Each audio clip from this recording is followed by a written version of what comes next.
அதிசயங்கள் செய்கிறவர் நம் அருகில் இருக்கிறார்.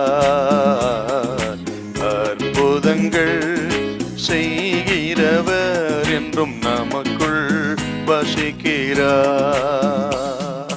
நீதிமொழிகள் 15:3 கொஞ்சம் வாசிக்க பார்க்கலாம். கர்த்தரின் கண்கள் எவ்விடத்திலும் இருந்து நல்லோரையும் தீயோரையும் நோக்கி பார்க்கிறது.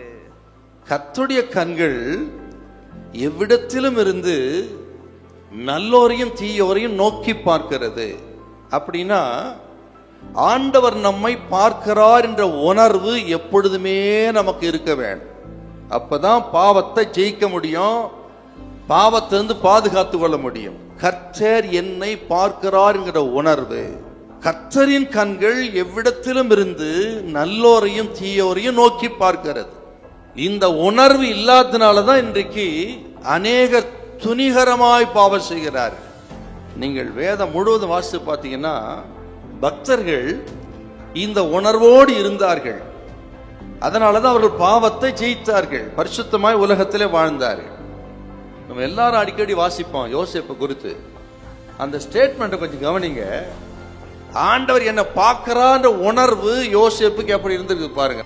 இந்த வீட்டிலே என்னிலும் பெரியவன் இல்லை, நீ அவருடைய மனைவியா இருக்கிறபடியா உன்னை தவிர வேறு ஒன்றையும் அவருக்கு விலக்கி வைக்கவில்லை. இப்படி இருக்க நான் இத்தனை பெரிய பொல்லாங்குக்கு உடன்பட்டு தேவனுக்கு விரோதமாய் பாவம் செய்வது எப்படி? எகிப்து தேசத்துல அவன் ஒரு அடிமை, அவனை யாருக்குமே தெரியாது. தன் குடும்பத்தார் உற்றார் உறவினர்கள் கானான் தேசத்தில் இருக்கிறார்கள். போத்திவார் வீட்டிலே அடிமையா இருக்கிறான். அடிமைக்கு எந்த உரிமையும் கிடையாது. எஜமாட்டி என்ன சொன்னாலும் செய்யணும். அப்படிப்பட்ட அந்த இடத்துல அவன் என்ன செய்தாலும் யாரும் கேட்க போறதில்ல, பார்க்க போறதில்ல. 100% பாவம் செய்வதற்கு அவனுக்கு வாய்ப்புகள் இருந்தது. அந்த இடத்துல தான் அவன் சொன்ன ஸ்டேட்மெண்ட் பாருங்க, இத்தனை பெரிய பாவத்துக்கு உட்பட்டு நான் தேவனுக்கு விரோதமாய் பாவம் செய்வது எப்படி நான் எப்படி செய்ய முடியும்? என்னை அவர் பார்த்து கொண்டே இருக்கிறாரு, என்னை பார்த்து கொண்டே இருக்கிறாரு, நான் எப்படி பாவம் செய்ய முடியும்? இப்படி போத்திபார் மனைவி எங்கேயோ இல்ல சார், ஆக எல்லா இடத்துல இருக்கிறா, கையில இருக்கிறா. அதான் செல்போனு. அதனால தான் கவனமா இருந்து இச்சை அடக்கத்தோட வாழ்ந்தா தான் பரிசுத்தமா வாழ முடியும். ஆக பாவம் செய்யாமல் தன்னை பாதுகாத்துக் கொள்வதற்கு தேவை. ஆக தேவன் பார்க்கிறான் உணர்வு. இந்த உணர்வு யாருக்கு வரும்னு கேட்டீங்கன்னா மறுபடியும் பிறந்தவனுக்கு தாங்க வரும், ரட்சிக்கப்பட்டவனுக்கு தான் அந்த உணர்வே வரும்.